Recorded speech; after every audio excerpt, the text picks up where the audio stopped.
Meus irmãos e minhas irmãs, paz e bem. Hoje nós temos na primeira leitura um episódio famoso da vida de Jacó, aquele da escada que liga a terra ao céu. Quem é este Jacó neste momento? É um irmão que, com a ajuda da mãe, traiu o outro irmão, que era o destinatário da bênção de Isaac, e que ele carrega em si esta frustração de uma bênção roubada. Ele não tem uma bênção que ele tinha como direito, não é o primogênito. E então ele começa uma viagem que o leva de volta à terra dos seus pais, à terra de Abraão. E depois, quando chega ali, em meio ao deserto, ele pega uma pedra, se deita, faz de uma pedra um travesseiro e tem um sonho. Uma escada apoiada no chão, com a outra ponta tocando o céu e os anjos de Deus subindo e descendo por ela. E então Deus fala para ele, Deus que está na ponta da escada: eu sou o Senhor, Deus de Abraão, teu pai, e Deus de Isaac. E Deus faz para ele uma promessa que é uma promessa a mesma que Deus fez para Abraão, para Isaac. Vai dizer: darei a ti e a tua descendência a terra em que dormes. A tua descendência será como o pó da terra. Em ti e em tua descendência serão abençoadas todas as nações da terra. Estou contigo e te guardarei, nunca te abandonarei. Então, ao despertar, Jacó vai dizer, sem dúvida: o Senhor está neste lugar e eu não sabia. Como é terrível este lugar. Isto aqui só pode ser a casa de Deus e a porta do céu. Jacó levantou, tomou a pedra, fez um rito para consagrar aquele lugar com óleo e chamou aquele lugar de Betel. Antes, porém, a cidade chamava Luza, e ele muda o nome daquela cidade. Jacó fez um voto dizendo, então, nesse momento, o conteúdo desse voto de Jacó, o que é? É um homem que somente pensa nas coisas do dia a dia. Ele faz um voto que, fundamentalmente, ele só se preocupa em ganhar. Se Deus estiver comigo e me proteger nessa viagem, dando-me pão para comer, roupa para vestir, e se eu voltar são e salvo para a casa de meu pai, então o Senhor será o meu Deus. Ou seja, a condição para ele é: se Deus fizer por mim alguma coisa, ele vai ser o meu Deus. Vejam a diferença grande que nós víamos com o primeiro dos patriarcas, Abraão. Abraão tem uma promessa para o futuro e ele vai acreditando na palavra de Deus. O que ele tem para acreditar? A palavra de Deus. E ele coloca uma série de condições: ter pão, ter veste, ter a vida preservada. Então, se Deus fizer isso, ele será o meu Deus. E essa pedra que ergui como coluna sagrada será uma morada de Deus. É interessante como ele vai perceber a grandeza de Deus, vai dizer até: esse lugar é terrível. Então, para dizer assim, aquela sensação que tem quando alguém faz uma experiência de encontro com Deus, de estar fascinado, mas também está com temor. Ele tem essa experiência do temor. Mas nós vemos ainda, e isso é importante, porque a história dos patriarcas, como eu dizia já do início, é uma história cheia de traços humanos que são até imorais.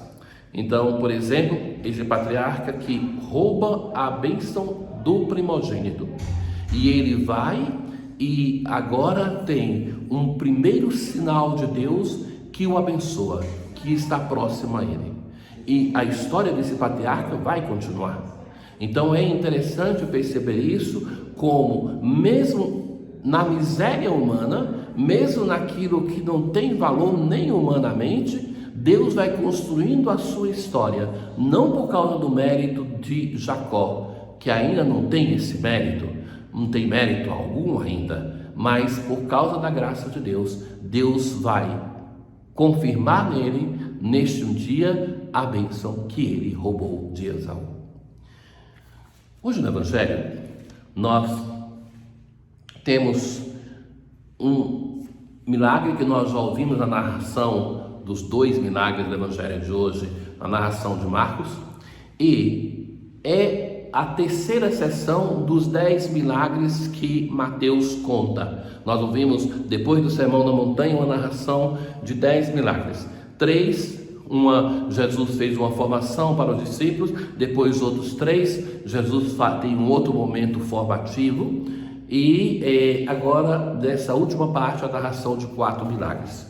Nós conhecemos já esse milagre contado por Marcos, e vamos ver que é uma narração muito diferente. Perceber as nuances entre um evangelista e outro é interessante. Marcos é um evangelista que ele não se detém muito, e vamos ver no evangelho de hoje, nas coisas marginais em torno a Jesus. Ele quer colocar em evidência a pessoa de Jesus. Em comum, esses 4 milagres, nós temos a Jesus que se apresenta como o doador da vida e, portanto, como o vencedor da morte. Então, se no Evangelho de Marcos nós tínhamos o nome desse chefe que se aproxima de Jesus, aqui não interessa para Mateus. Simplesmente diz: um chefe aproximou-se de Jesus e vai dizer assim: minha filha acaba de morrer, mas vem, impõe tua mão sobre ela e ela viverá. Em Marcos, a filha estava ainda muito doente. Depois, enquanto Jesus se encaminha para lá com uma multidão, e veja que em Mateus a multidão não existe, porque não interessa para Jesus outras pessoas. Para Mateus, interessa somente a pessoa de Jesus e o interlocutor. Então o chefe vem e fala da filha, e enquanto Jesus está caminhando, tem aquela mulher já conhecida, a hemorroísa. Jesus levantou-se e o seguiu com os seus discípulos.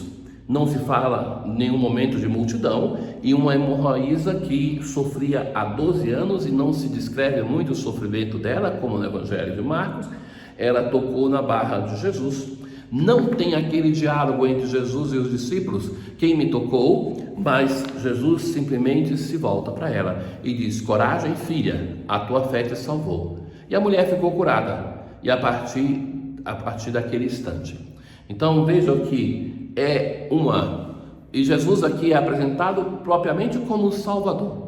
É isso o centro da mensagem de Mateus. Jesus é o Salvador, que estabelece uma relação direta com aquele chefe.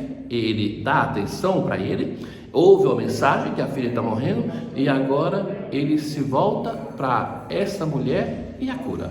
Coragem, filha, a tua fé te salvou. Ele é o Salvador. E depois, chegando na casa do chefe, Jesus viu os tocadores de flautas e disse: retirai-vos, porque a menina não morreu, mas está dormindo. Então tem aquele momento que caçoam de Jesus. Lembram que no Evangelho de Marcos, Jesus entra ali com 3 apóstolos que são citados, e com os pais. Aqui não, Jesus entra sozinho, tomou a menina pela mão, e ela se levantou, sem dizer também uma palavra. E então essa notícia espalhou-se por toda aquela região. Perceber, insisto, as diferenças entre os evangelistas nos ajuda também a perceber qual a mensagem que se quer transmitir. Marco colocava o acento na colaboração, interlocução com diversas pessoas, um diálogo mais longo de Jesus, seja com o Pai, com a multidão, mas sobretudo com a hemorroísa, também com os discípulos. E Mateus não, é um texto, diríamos assim, seco, um texto que vai ao centro daquilo que se quer anunciar: a força do nosso Salvador. É Ele o Deus da vida, o Deus que, diante daquele chefe que está sofrendo, vai ao encontro, diante daquela hemorroísa, vai dizer: a tua fé te salvou. Coragem, coragem. É isso que o Senhor diz para cada um de nós. A nossa experiência de fé deve ser essa, de um encontro pessoal, um encontro do qual o Senhor manifeste para cada um de nós que Ele é o Deus da vida, que vence o nosso sofrimento, que vence a morte. Um bom dia. O Senhor esteja convosco, Ele está no meio de nós. Abençoe-vos o Deus Todo-Poderoso, o Pai, o Filho e o Espírito Santo. Paz.